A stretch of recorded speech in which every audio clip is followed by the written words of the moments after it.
जय माता दी दोस्तों। श्री जगदम्बिकाय नमः। ओम ऐं ह्रीं क्लीं चामुण्डाय विचे। श्रीमद्देवी भागवत महापुराण चतुर्थ स्कंद अतः षष्ठो अध्याय। कामदेव द्वारा नर नारायण के समीप बसंत ऋतु की षष्ठी। नारायण द्वारा उर्वशी की उत्पत्ति। अप्सराओं द्वारा नारायण से स्वयं को अंगीकार करने की प्रार्थना। व्यास जी बोले, सर्वप्रथम उस पर्वत श्रेष्ठ गंध मादन पर्वत बसंत पहुंचा। उस पर्वत पर स्थित सभी वृक्ष पुष्पित हो गए और उन पर भौरों के समूह मंडराने लगे।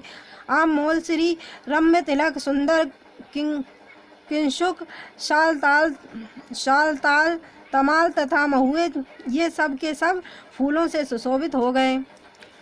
वृक्षों की डालियों पर कोयलों की मनोहारिणी कूक आरंभ हो गई। पुष्पों से लदी हुई सभी लताएं ऊंचे पर्वतों पर चढ़ने लगी। सभी प्राणी अपने अपने भार्याओं में परमासक्त हो गए तथा मस्त होकर परस्पर क्रीड़ा करने लगे। मंद सुगंध युक्त तथा सुखद स्पर्श वाली दक्षिण हवाएं चलने लगी। उस समय मुनियों की भी प्रवृत्तियां अतीव चंचल हो उठी। तत्पश्चात अपनी भार्या रति के साथ कामदेव भी अपने पंचबाणों को छोड़ता हुआ तत्काल बद्री का आश्रम पहुंचकर वहां रहने लगा। संगीत कलाओं में अत्यंत प्रवीण रंभा और तिलोत्तमा आदि अप्सराएं भी उस रमणीक बद्री का आश्रम में पहुंचकर स्वर तथा तान में आबद्ध गीत गाने लगी। उस मधुर गायन, कोयलों की कूक तथा भ्रमर समूह का गुंजार सुनकर उन दोनों मुनिवरों का ध्यान भंग हो गया। असमय में ही बसंत का आगमन तथा संपूर्ण वन को पुष्पों से सुशोभित देखकर वे दोनों नर तथा नारायण ऋषि चिंतित हो उठे। वे सोचने लगे कि क्या आज समय पूरा हुए बिना ही शिशिर ऋतु बीत गई। इस समय तो समस्त प्राणी काम से पीड़ित होने के कारण अत्यंत बेहल दिखाई पड़ रहे हैं। काल के स्वभाव तथा नियमों में यह अद्भुत परिवर्तन आज कैसे हो गया। विस्मय के कारण विस्फारित नेत्रों वाले मुनि नारायण नर से कहने लगे। नारायण बोले, हे भाई, देखो ये सभी वृक्ष पुष्पों से लदे हुए सुशोभित हो रहे हैं। इन वृक्षों पर कोयलों की मधुर ध्वनि हो रही है तथा भंवरों की पंक्तियां विराजमान हैं। हे मुने, यह बसंत रूपी से अपने पलाश पुष्प रूपी तीखे नाखूनों से शिशिर रूपी भयानक हाथी को विदीर्ण करता हुआ यहाँ आ पहुँचा है। हे देवेश, लाल अशोक जिसके हाथ है, किशुंक के पुष्प जिसके पैर हैं, नील अशोक जिसके केश है, विकसित श्याम नयन जिसका मुख है, नीले कमल जिसके नेत्र हैं, बिल वृक्ष के फल जिसके स्तन हैं, खिले हुए कुंद के फूल जिसके दांत हैं, आम के बोर जिसके कान हैं, बंधुजीव गुलदुपहरियाँ के पुष्प जिसके शुभ अधर है, सिंधुवार के पुष्प जिसके नख है, कोयल के समान जिसका स्वर है, कदम के पुष्प जिस सुंदरी के पावन वस्त्र है, मयूर पंखों के समूह जिसके आभूषण हैं, सरसों का स्वर जिसका नपुर है, माधवी लता जिसकी करधनी है, ऐसी मस्त हंस के समान गति वाली तथा इंगुदी के पत्तों को रोम स्वरूप धारण की हुई बसंत श्री इस बद्री का आश्रम में छाई हुई है। मुझे तो यह महान आश्चर्य हो रहा है कि असमय में यह यहाँ क्यों आ गई। हे देवेश, आप यह निश्चित समझिए कि इस समय यह हम लोगों की तपस्या में विघ्न डालने वाली है। ध्यान भंग कर देने वाला यह देवांगनाओं का गीत सुनाई दे रहा है। ऐसा प्रतीत होता है कि हम दोनों का तप नष्ट करने के लिए इंद्र ने ही यह उपक्रम रचा है, अन्यथा ऋतुराज बसंत काल में कैसे प्रकट कर सकता है। जान पड़ता है कि भयभीत होकर असुरों के शत्रु इंद्र के द्वारा ही यह विघ्न उपस्थित किया गया है। सुरभित शीतल एवं मनोहर हवाएं चल रही है। इसमें इंद्र की चाल के अतिरिक्त अन्य कोई कारण नहीं है। विप्रवर विभु भगवान नारायण ऐसा कह ही रहे थे कि कामदेव आदि सभी दिखाई पड़ गए। भगवान नर तथा नारायण ने उन सबको प्रत्यक्ष देखा और इससे उन दोनों के मन में महान आश्चर्य हुआ। कामदेव मेनका, रंभा, तिलोत्तमा, पुष्पा, गंधा, सुकेशी, महाश्वेता, मनोरमा, प्रमद्वरा, गीतज्ञ और सुंदर हास्य करने वाली घृताची, चंद्रप्रभा, कोकिल के समान आलाप करने वाली सोमा, विद्युन्माला, अंबुजाक्षी और कांचन मालिनी, इन्हें तथा अन्य भी बहुत सी सुंदर अप्सराओं को नर नारायण ने अपने पास उपस्थित देखा। उनकी संख्या 16,050 थी। कामदेव की उस विशाल सेना को देखकर वे दोनों मुनि चकित हो गए। उस समय दिव्य वस्त्र तथा आभूषणों से विभूषित और दिव्य मालाओं से सुशोभित देवलोक की वे अप्सराएं प्रणाम करके सामने खड़ी हो गई। तत्पश्चात वे अनेक प्रकार के हाव भाव प्रदर्शित करती हुए छल पूर्वक पृथ्वी तल पर अत्यंत दुर्लभ एवं काम वासना वर्धक गीत गाने लगी। भगवान नर नारायण ने उस गीत को सुना। तदंतर उसे सुनकर नर नारायण मुनि ने प्रेम पूर्वक उनसे कहा, तुम लोग आनंद से बैठो, मैं तुम्हारा अद्भुत आतिथ्य सत्कार करूंगा। मैं सुंदरियों, तुम लोग स्वर्ग से यहाँ आई हो, अतएव हमारी अतिथि स्वरूप हो। ब्याजी बोले, हे राजन, उस समय मुनि नारायण अभिमान में आकर सोचने लगे कि निश्चित रूप से इंद्र ने हमारे तप में बाधा डालने की इच्छा से इंद्र इन्हें भेजा है। ये सब बेचारी क्या चीज़ है। मैं अभी अपना तपोबल दिखाता हूँ और इनसे भी अधिक दिव्य रूप वाली नवीन अप्सराएं उत्पन्न करता हूँ। मन में ऐसा विचार करके उन्होंने हाथ में अपनी जंघा पर आघात कर तत्काल एक सर्वांग सुंदरी स्त्री उत्पन्न कर दी। वह सुंदरी भगवान नारायण के उरुदेश जंघा से उत्पन्न हुई थी, अतः उसका नाम उर्वशी पड़ा। वहां उपस्थित वे अप्सराएं उर्वशी को देखकर अत्यंत आश्चर्यचकित हो गई।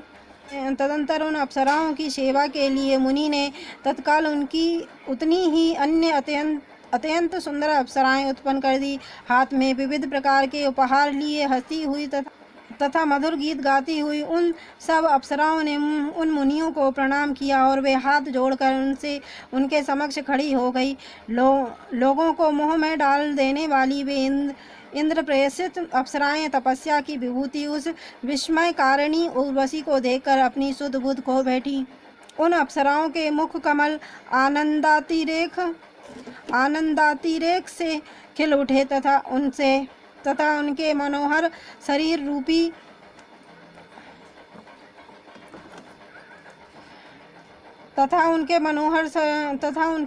शरीर रूपी पल्लवरियों पर रोमांच रूपी अंकुर निकल आए। वे अप्सराएं उन दोनों मुनियों से कहने लगी, अहो हम मूर्ख अप्सराएं आपकी स्तुति कैसे करें।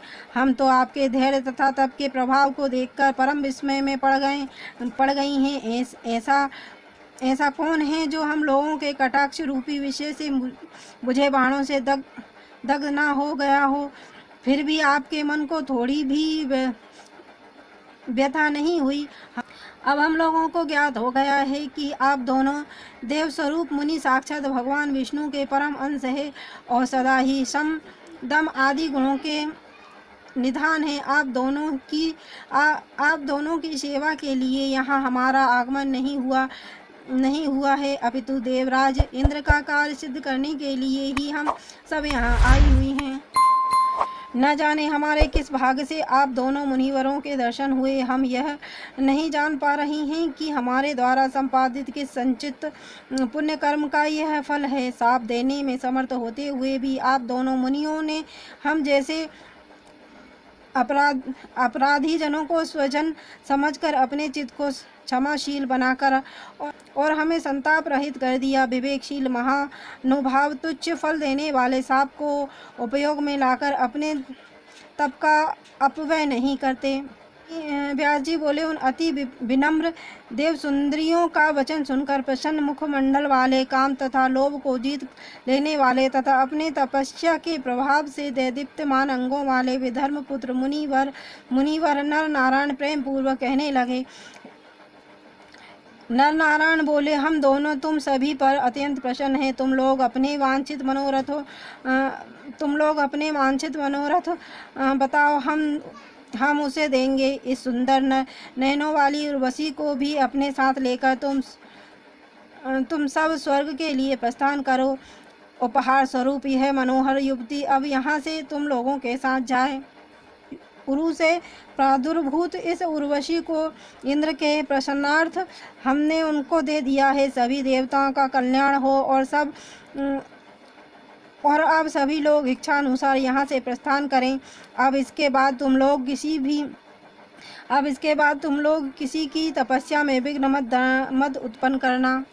देवियाँ बोली, हे महाभाग, हे नारायण, हे सुरश्रेष्ठ, परम भक्ति के साथ प्रसन्नता पूर्वक हम सभी अप्सराएं आपके चरण कमलों का सानिध्य प्राप्त कर चुकी हैं। अब हम सब कहाँ जाएं? हे नाथ, हे मधुसूदन, हे कमल पात्राक्ष, यदि आप हमारे ऊपर प्रसन्न होकर वांछित वरदान देना चाहते हैं तो हम अपने मन की इच्छा प्रकट कर रही हैं।